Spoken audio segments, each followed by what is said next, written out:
Llavors, aquí sí que voldria també entrar, per acabar i ja donar el torn de paraules. Una de les coses que també s'han repetit és el projecte és gratis. Dius, coi, Abertis, que macos, no? Tots ens hauríem d'enganxar una enganxina en el cotxe al darrere, Abertis, i fer-li... Ja que ens regalen 70 milions d'euros, escolta, això no passa cada dia, no? Clar, aleshores gratis. I ja ho venia sentint, perquè això ja es va dir fa un any, perquè aquesta mateixa nota de premsa al març comencen les obres es va dir exactament fa un any. Fa un any, al gener, que les que venien a eleccions europees. I ara venen les eleccions municipals i al setembre les autonòmiques. I ho sabeu molt bé, tant els de Blanes com el de Lloret, quan olora asfalt és que venen les eleccions. Doncs, és que són de... No sé si hi ha algú de Blanes a la sala, veig amb algun. Us convidaria a passejar-vos als de Lloret, ni que sigui per fer una excursió de 4x4, per disfrutar de les obres que tenim al poble.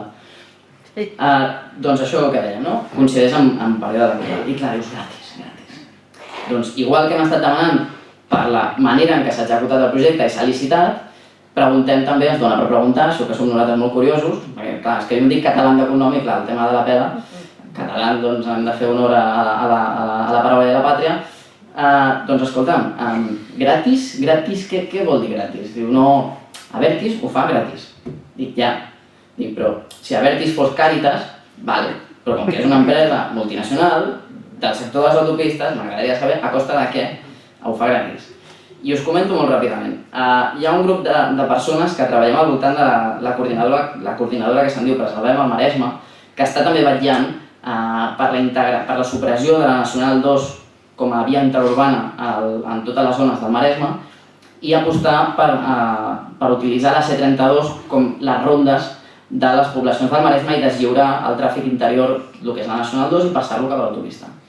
I aleshores, aquí, fa un any, vam començar a tenir unes sospites, ens començava a valorar malament, perquè al gener de l'any passat es van signar un conveni entre Abertis, Indicat i la Generalitat. I què diu aquest conveni?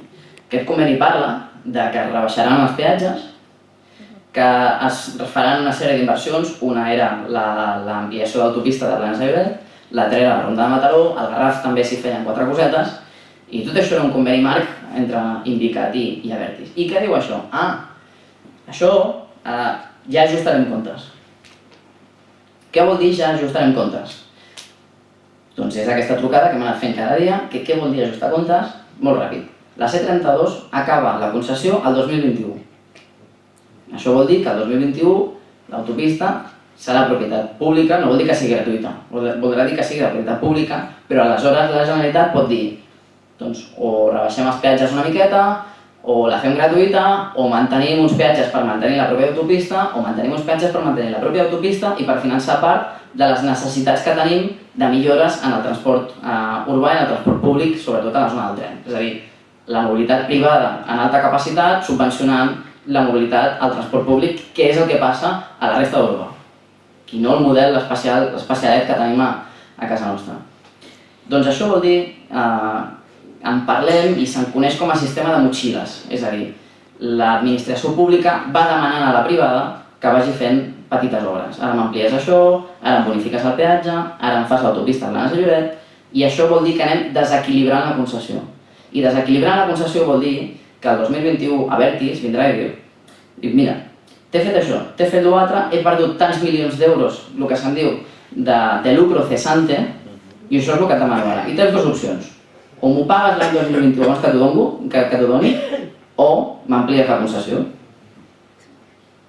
Clar, quina demanda hi ha estimada per Blanes a Lloret? 9.600 vehicles. Us hem comentat que entre Blanes i Lloret, fora d'origen i destinació Blanes, hi ha 4.500. Què vol dir? Que aquesta demanda que s'espera en aquest projecte no es complirà ni de conya. I què vol dir que no es complirà ni de conya?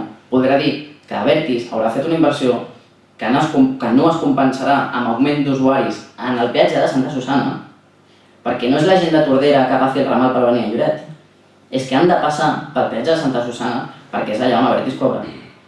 I si Abertis ha fet una inversió i no té un retorn en augment d'usuaris, hay lucro cesante i per tant hi haurà indemnització el 2021. En dos formats, o Paganini, dels pressupostos de la Generalitat, que per això hi ha moltes vies que tenen associat el que se'n diu un pla de rescat que la Generalitat no té a la C32, que és una de les denúncies que hem fet diverses vegades a nivell de Parlament, I l'altre és això, ens veurem un altre cop, com és històric, amb una concessió ampliada. Com no són cap fombats, l'exemple el tenim que l'any passat, els pressupostos de l'Estat van haver de pagar 967 milions d'euros de compensació per lo que havia baixat els usuaris a la AP7 entre la Jonquera i Salou. 967 milions d'euros que van pagar el senyor Florentino Pérez. Perquè havia baixat la demanda, perquè les demandes de les autopistes de titularitat pública però de concessió privada tenen un número mínim de vehicles i que si jo no guanyo aquests milions d'euros m'ho ha de rescatar l'administració pública. És el que es coneix com el capitalisme d'amiguets. Si un de nosaltres muntem una pastisseria perquè ens surti compte de muntar 100 barres, és com l'Ajuntament ve i es diu tu munta la pastisseria, fot una inversió, unes cadires guaves, ben niquelades i tranquil que vendràs 100 barres. Que no les vens i a la realitat venc 55 barres, l'Ajuntament et paga les 45 restants. Oi que això no passa? Doncs això sí passa amb les grans multinacionals. Això són el rescat de les autopistes de Madrid, per cert, gràcies a una esmena de Convergència i Unió als pressupostos generals de l'Estat. Vull dir, que entenguem, Convergència i Unió rescatant les autopistes radials de Madrid. Després ve això amb que, no, és que en Espanya hi ha muchas autopistas gratis, que no se polian, los roban i tal. Hòstia, però si és tu que les estàs rescatant, nen. Clar, per què? Perquè defensen el país. Quin país? Concretament, el país que hi ha ubicat entre Sarrià, Pedralbes i la Llotja del Bernabéu. Aquest és el seu país. I és el seu país el que defensen i per això ens trobem després espectacles lamentables com aquest. No em voldria allargar més, jo per compte pròpia ho tanco per aquí i sí que m'agradaria que preguntéssiu alguna cosa m'hauria deixat, però si teniu preguntes, un debat o fins i tot el plantejament més gran que hem de fer és com responem a això. Per tant, què fem a partir d'ara? Com plantegem en aquest debat i quines accions són les que hauríem de portar a terme per endavant, perquè no sé si després de tot això hi ha gent que vulgui quedar-se al sofà de casa seva. Per tant, nosaltres sols, com a partit, és una cosa que sempre moltes vegades hem dit entre nosaltres. Nosaltres, no hi ha ningú que sigui imprescindible, creiem que nosaltres som necessaris per articular una solució, però sense un acompanyament ciutadà i un protagonisme ciutadà, això són los zumbaos ecosocialistes i verdes i tal, que estan com una cabra. Per tant, us ho he explicat, fixeu-vos que no he comentat que podria haver-ho fet. Són 66.000 arbres calculats als cabantalats. Ni el centre urbà de Blanes i Lloret té tants arbres com els que està a l'Aran. No us he utilitzat arguments ecologistes que se sobreentenen de sobres. No cal que us expliqui el maco que és, el valor ecològic que té, per conscienciar la gent que això no és viable, no és sostenible ni els processos són democràtics. Moltes gràcies.